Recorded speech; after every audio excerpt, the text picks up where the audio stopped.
Hey guys, स्वागत है आप सभी का बूस्टर सीरीज में। यहाँ पर आपको क्या ध्यान रखना है कि फोकस वहीं पर करना है जहाँ पर कहा जाए। तो बूस्टर सीरीज की खासियत क्या होगी कि फोकस वहीं पर करना है जहाँ पर आपको कहा जाए। ठीक है, तो ये बिल्कुल आपके दिमाग में फिट कर लेना है जब तक कि आप बूस्टर सीरीज को फॉलो करते हैं।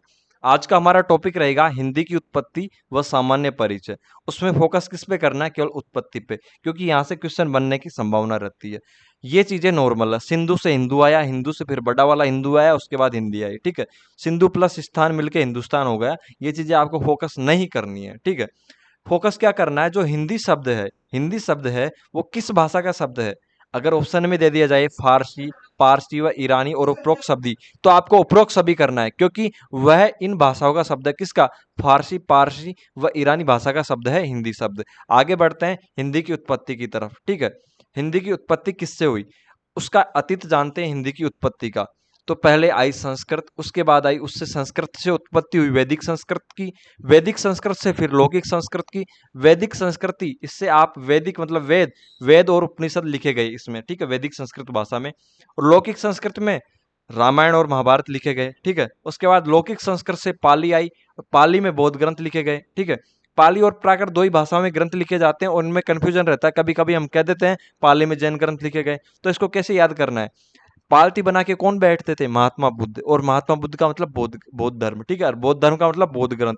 ठीक है, तो पाली से डायरेक्ट रिलेट करना है बौद्ध को, महात्मा बुद्ध को, महात्मा बुद्ध से बौद्ध ग्रंथ को। ठीक है, तो पाली में कौन से ग्रंथ लिखे जाते हैं? बौद्ध ग्रंथ। ठीक है, उसके बाद बची जो लैंग्वेज कौन है? प्राकृत। प्राकृत में कौन से लिखे जाएंगे? जैन ग्रंथ। ठीक है, तो पहले कौन थे? मतलब महात्मा बुद्ध आए तो पाली आई। ठीक है, तो कुल मिला के आपको मैं ये इसलिए बता रहा हूँ कि भाई आपको सीक्वेंस याद रह जाए। तो पहले पाली, उसके बाद प्राकृत भाषा, और उसके बाद प्राकृत से आई अपभ्रंश भाषा। और अपभ्रंश में भी उसके भी अलग अलग भाग थे। तो अपभ्रंश के भी सौर सेनी अपभ्रंश भाग से किस किस भाषा की उत्पत्ति हुई?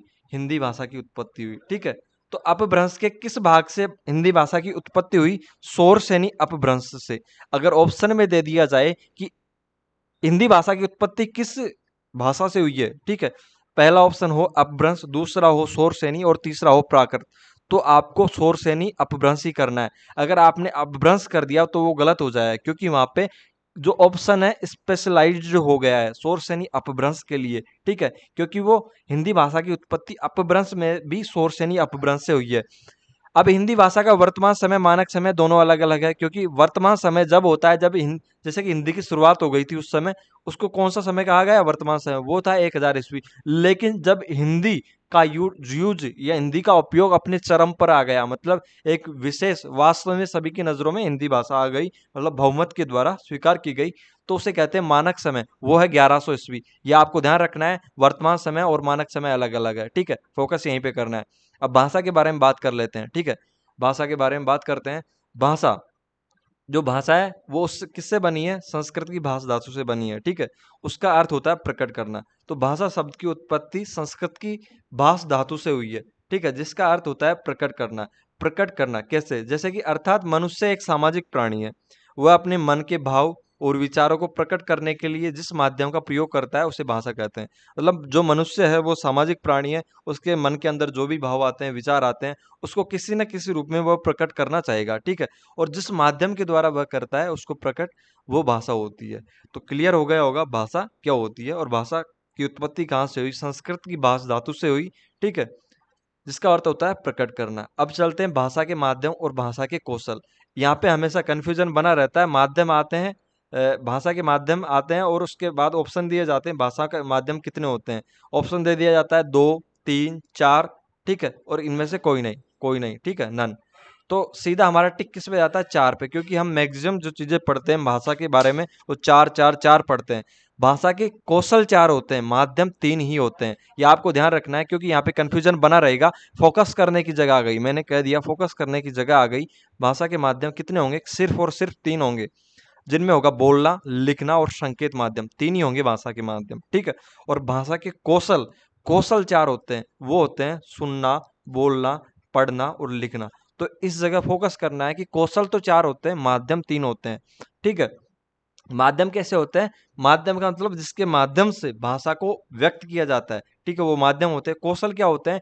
कौशल का मतलब व्यक्ति भाषा को कैसे ग्रहण करता है, ग्रहण करने का मतलब क्या सीक्वेंस होता है, क्या-क्या तरीके होते हैं, ठीक है? वो कौशल होता है। और एक्सप्रेस मतलब उस भाषा को सीखने के बाद किस-किस तरीके से व्यक्त कर सकता है, वो माध्यम होता है। तो माध्यम 3 होते हैं और कौशल 4 होते हैं, ये आपको फिक्स दिमाग में बिठा लेना है। तो पहला माध्यम होता है बोलना, दूसरा होता है लिखना और तीसरा होता है संकेत। तो बोलना सरल है क्योंकि अभी हम कुछ भी चीज़ बोलते हैं, ठीक है? किसी चीज़ को आप लिखिए तो आपके लिए थोड़ा कठिन रहेगी, उसको आप ईज़िली दूसरे को बोल के समझा सकते हैं जितना कि आपको कम समय लगेगा बोलने में, और लिखने में उसका लगभग 2 से 3 गुना समय आपको लगेगा और हो सकता है कि सामने वाला समझ ही नहीं पाए, ठीक है? तो कभी-कभी हमारे लिए क्या होता है, मैक्सिमम टाइम में बोलना सरल माध्यम होता है और लिखना बोलने की अपेक्षा कठिन माध्यम होता है, ठीक है? लिखना भी इतना कठिन नहीं होता, ठीक है? लेकिन बोलने की अपेक्षा लिखना कठिन होता है। और बचा-खुचा हुआ संकेत माध्यम। संकेत माध्यम कठिन होता है क्योंकि इसको हम यूजुअली मतलब यानी सामान्यतया काम में नहीं लेते। ये कब लेते हैं, जब गूंगे-बहरे लोगों से हमारा पाला पड़ता है, तब जाके संकेत माध्यम को काम लेते हैं। तो हम फँस जाते हैं उनको समझाते-समझाते, ठीक है? कभी-कभी उनको समझ में नहीं आता। तो इसकी वजह से संकेत माध्यम प्रचलन में नहीं है, ज़्यादातर लोगों के द्वारा यूज़ नहीं लिया जाता है, इसकी वजह से ये कठिन है, ठीक है?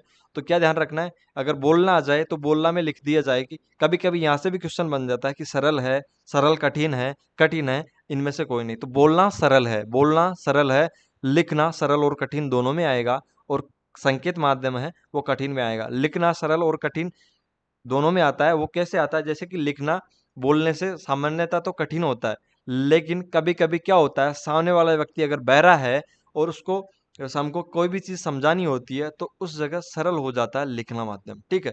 तो कुल मिला के आपको बिल्कुल फिक्स कर लेना है, माध्यम 3 होते हैं भाषा के, बोलना, लिखना और संकेत। इसके अलावा चौथा होता है तो आप सोच लीजिए, वरना क्या नाम है, आपको अगर कोई चौथा माध्यम ऐसा मिलता है तो आप कमेंट सेक्शन में बता सकते हैं। ऐसा अभी तक तो कोई मिला नहीं है, ठीक है? तो कुल मिला के 3 माध्यम होते हैं, बोलना, लिखना और संकेत माध्यम। बोलना सरल होता है, लिखना सरल और कठिन होता है, और संकेत माध्यम कठिन होता है। ये आपको फिक्स आपके माइंड में सेट कर लेना है। अब चलते हैं कौशल। भाषा के कौशल में मतलब ये बच्चा होता है, जो छोटा बच्चा होता है, ठीक है? तो किस तरीके से जो ये मतलब जैसे ही वो 1 साल का होता है, उसके बाद भाषा का अधिग्रहण मतलब भाषा को ग्रहण करता हुआ बड़ा होता चला जाता है। तो किस तरीके से वो भाषा को ग्रहण करता है, मतलब यानी कि जो कौशल उसमें मतलब विकसित होंगे, तो वो 4 होते हैं। वो किस-किस रूप में, सुनना, मतलब पहले बालक सुनता है, ठीक है? सुनी हुई बातों को अनुकरण करते हुए बोलने का प्रयास करता है, ठीक है? बोलने के बाद, ठीक है? बोलने के बाद वो चीज़ों को पढ़ने पढ़ने की कोशिश करता है, फिर पढ़ने के बाद उनको लिखता है, ठीक है? तो इस तरीके से जो हमारा सीक्वेंस रहेगा, तो सुनना, बोलना, पहले कौन-सा आएगा सीक्वेंस में, सुनना आएगा, उसके बाद बोलना आएगा, ठीक है? बोलना आएगा, उसके बाद पढ़ना आएगा, क्योंकि कोई भी बालक पहले सुनेगा, उसके बाद बोलेगा, फिर उसके बाद पढ़ेगा, उसके बाद लिखेगा। इसको एलएसआरडब्ल्यू भी बोलते हैं और सुबोपोली भी बोलते हैं। अब क्यों बोलते हैं सुबोपोली? सु का मतलब सुनना, ठीक है? सु का मतलब सुनना, बो का मतलब बोलना, पै का मतलब पढ़ना और ली का मतलब लिखना। इसकी वजह से इसको शॉर्टकट में सुबोपोली लिख देते हैं।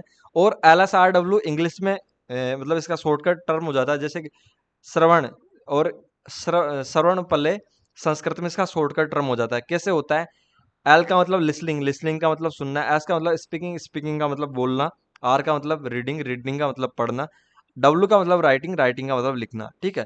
और इसको संस्कृत में सुनना को श्रवणम, फिर वदनम, फिर पठनम, लेखनम। इसकी वजह से इनको शॉर्ट में लिखते हैं, तो L dot S dot R dot W. तो एल एस आर डब्ल्यू सुबोपोली श्रवपले, श्र का मतलब श्रवण, ठीक है? व का मतलब वदन, प का मतलब पठन, ले का मतलब लेखन, ठीक है? तो कुल मिला के तीनों का मतलब एक ही है, ये इनके सीक्वेंस सुनना, बोलना, पढ़ना और लिखना को दिखा रहा है, ठीक है? तो सीक्वेंस भी आपको ध्यान रखना है, पहले सुनना आएगा, उसके बाद बोलना, उसके बाद पढ़ना, उसके बाद लिखना। इसकी कल्पना एक बालक को लेके कर सकते हैं कि पहले वो क्या करेगा, सुनेगा, उसके बाद बोलेगा, उसके बाद पढ़ेगा, उसके बाद लिखेगा, ठीक है? तो भाषा के कौशल 4 कौन-कौन से, जिस तरीके के मैंने आपको बता दिए हैं, ठीक है? अब बात करते हैं हिंदी भाषा। हिंदी भाषा मतलब भाषा दिवस, हिंदी भाषा दिवस कब मनाया जाता है? 14 सितंबर को मनाया जाता है। यूजुअली आपको पता होगा, ठीक है? अब क्वेश्चन बनने की संभावना यहाँ से रहती है। यहाँ पे फोकस करना है कि संविधान के, हमको ज़्यादा डिटेल नहीं लेनी, केवल हिंदी भाषा के अकॉर्डिंग हमको बात करनी है। हिंदी भाषा, पहले इसको देख लेते हैं। 8वीं अनुसूची बनाई गई है, उसमें भाषाओं को रखा गया है शुरुआत में, ठीक है? तो शुरुआत में 14 भाषाओं को सम्मिलित किया गया था। हम अभी की बात नहीं कर रहे हैं। शुरुआत जब 8वीं अनुसूची बनी थी तब की बात कर रहे हैं, तो उस समय केवल 14 भाषाओं को सम्मिलित किया गया था। उसमें हिंदी भी हमारी एक भाषा थी जिसको कि सम्मिलित किया गया था 8वीं अनुसूची में, ठीक है। अब अब लगभग 22 भाषाएं हैं। उसका हमको मतलब यानी कि ज़्यादा लेना देना नहीं है, क्योंकि वहां से क्वेश्चन बनने की संभावना नहीं है। क्वेश्चन बनने की संभावना यहाँ से है, केवल इस जगह संविधान के भाग 17 में। किस भाग में? संविधान के भाग 17 में अनुच्छेद 343 से 351 तक हिंदी की राजभाषा होने का उल्लेख है, ठीक है। तो कुल मिला के किस चीज को याद रखना है? संविधान के कौन से भाग में? 17वें भाग में। और किस अनुच्छेद से किस अनुच्छेद तक?